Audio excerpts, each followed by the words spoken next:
Finally, after being tired of always being left behind, Frieza decides to break free from the ordinary and do something different that he had never done before. He, who had always had everything handed to him and always got what he wanted, experienced defeat and humiliation for the first time from a place he least expected.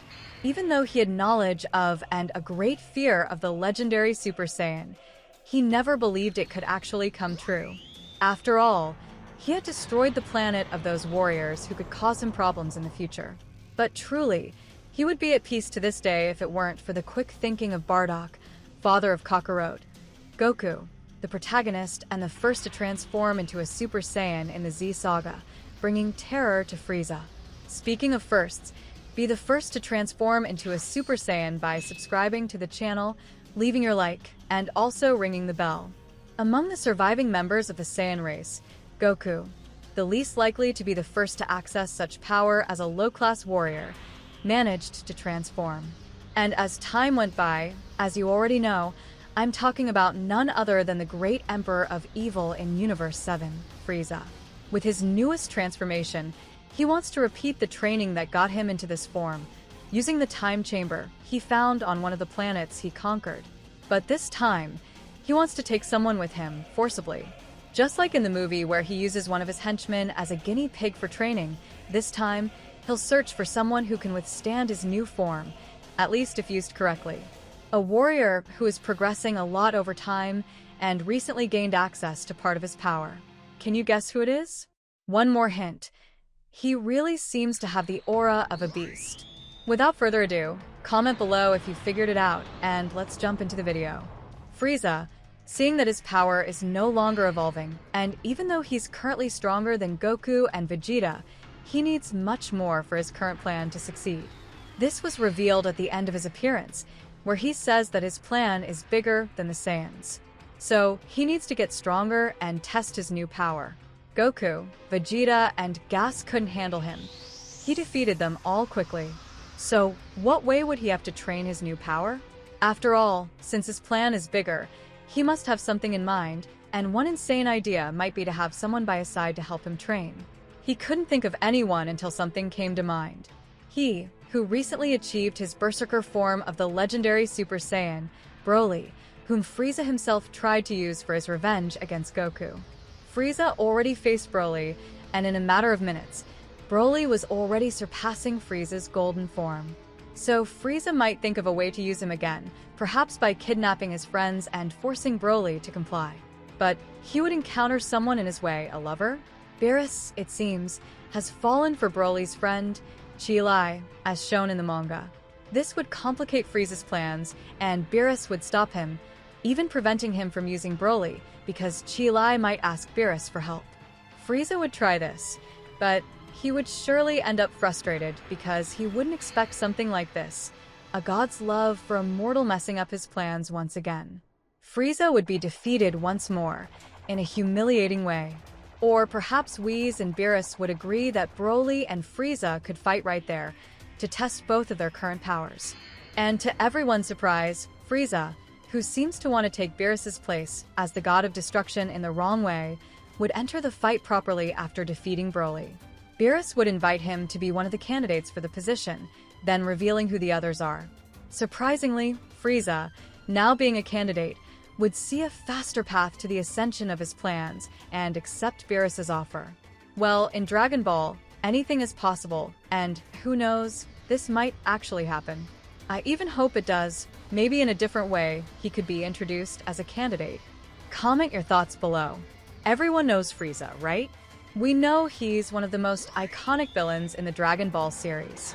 He's a galactic emperor who commands the Frieza Force and is feared for his cruelty and immense power. What Frieza always feared was the legend of the Super Saiyan, a Saiyan warrior who could reach unimaginable power. This fear was one of the main reasons that led him to destroy planet Vegeta, the Saiyans' home. From the beginning, he showed immense power, even without transforming. But it was when he really faced defeat, first in the Namek Saga, and then against future Trunks on Earth, at the hands of the legend he feared the most, that he realized he needed to do something to change his story. Certainly, he's one of the most memorable and powerful villains in Dragon Ball. His cruelty and determination make him a truly terrifying adversary. That's why, for the first time, he understood that he had something powerful in his hands that he had never used. Born with immense power and still considered a child in his race, he decided to train for the first time, which we saw in the film Resurrection F. This Golden Frieza form only increased his power and threat. If it weren't for Goku and Vegeta showing up at the right time, everyone there would have been defeated and possibly enslaved. In the movie, he returns through Sorbet and Tagoma, two remaining members of Frieza's army, who arrive on Earth in search of the Dragon Balls. They manage to gather the balls and resurrect Frieza, who is determined to get revenge on Goku and the Z Fighters. To do this, Frieza trains intensively for 4 months, reaching a new and powerful form. But there was a crucial error with this form. The main flaw of Golden Frieza is that, despite its immense power, Frieza couldn't fully master this transformation. This means he couldn't maintain the form for long periods without suffering a significant drop in performance. The transformation consumes a lot of energy, which causes Frieza to tire quickly during prolonged battles. Both Goku and Vegeta ascend to their new god forms through Super Saiyan Blue and avoid making the same mistake, especially since they were trained by Beerus. Goku even admits that without this training, they might have lost. This error was crucial during his fight against Goku and Vegeta because, although he initially had the advantage, Frieza eventually became exhausted and vulnerable, allowing Goku and Vegeta to defeat him. Of course, this was with great help from Whis, who rewinds time, as Frieza had actually won, and the Angel, with no punishment for helping mortals, even though it's forbidden for angels, helps them anyway. Whis reverses time, allowing Goku to defeat Frieza with his Kamehameha, and we see Frieza in his eternal torment once again. As for the Black Frieza form, this transformation is introduced in Dragon Ball Super. After being resurrected to participate in the Tournament of Power, Frieza continues to train and explore new levels of power. He eventually discovers and masters this new form, which is even more powerful than Golden Frieza. This time, without making the same mistakes as with his previous form, he shows Goku and Vegeta how strong he has become, with one of the best villain introductions in all of Dragon Ball, even though he's already well known. Black Frieza's appearance occurs in Chapter 87 of the Dragon Ball Super manga, during the Granola arc. Frieza makes a surprise appearance on Planet Cereal, where Goku and Vegeta are fighting Gas, one of the heaters. He reveals his new transformation, Black Frieza, which he achieved after training for 10 years in the hyperbolic time chamber. Frieza quickly defeats Gas and Elec, showing that his power has surpassed both of them. Remember, Goku, Vegeta, and Granola were using all their power to defeat this enemy and still couldn't manage. He also proves to be stronger than Goku and Vegeta, even in their most powerful forms, Ultra Instinct and Ultra Ego, respectively. This new transformation and Frieza's return added a new layer of tension and challenge for the Z Fighters. In the end, he defeats them with just one punch, but leaves, saying he had bigger plans and that his grudge against the Saiyans had subsided. So we're left wondering, what is Frieza's plan? There are many possibilities, including that his initial goal was to defeat Beerus and become the next god of destruction, or even go beyond that and seek to destroy the entire system of angels and gods, since angels cannot interfere in the affairs of mortals.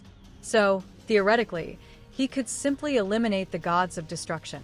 Then, another plan comes to mind as mentioned earlier in the video, about him using someone to train. But as I said, he would face a problem. Beerus. In my opinion, he's not ready to defeat Beerus yet, so he could take a different approach and start with the weaker gods. We still don't know the exact power rankings, but Beerus is certainly one of the strongest. As we see in the manga, there's a battle between Beerus and the other gods of destruction during the Tournament of Power arc. The battle takes place as part of an exhibition organized by Xeno and Future Xeno to showcase the abilities of the gods of destruction. All the gods of destruction fight each other in a special arena. Beerus stands out for his agility and power, fighting multiple gods at once. This feat alone places him on a high level, and he demonstrates impressive skill by dodging and counterattacking the combined attacks of his opponents. The fight is interrupted before a clear winner is decided, but Beerus shows himself to be one of the strongest among the gods of destruction. This battle is one of the most intense and exciting in the manga, highlighting Beerus' power and skill, and this leads us to where Frieza might start. Let me remind you of what happened before the Tournament of Power, when Goku sought out Frieza for help. It was then that Sidra, the god of destruction of Universe 9, appeared. At that moment, Sidra, along with his assistant Ro, tried to use Frieza to sabotage Universe 7 by offering him a Hakai energy orb, which is a technique of absolute destruction. However, Frieza managed to manipulate that energy and use it to his advantage, once again showing his cunning and power. And if in his golden form he was able to withstand it, then now he could defeat that god of destruction and prove his strength once and for all. He could then gradually increase his power to later face the stronger ones, and eventually confront Beerus, causing total chaos across all universes, at least the ones presented in the Tournament of Power, and could even recruit more warriors for his army. Or he could simply become the candidate for the god of destruction of Universe 7. With that power, we don't know what he might do if he achieved such a feat. But that's it, guys. I hope you enjoyed today's video, and until next time, see ya!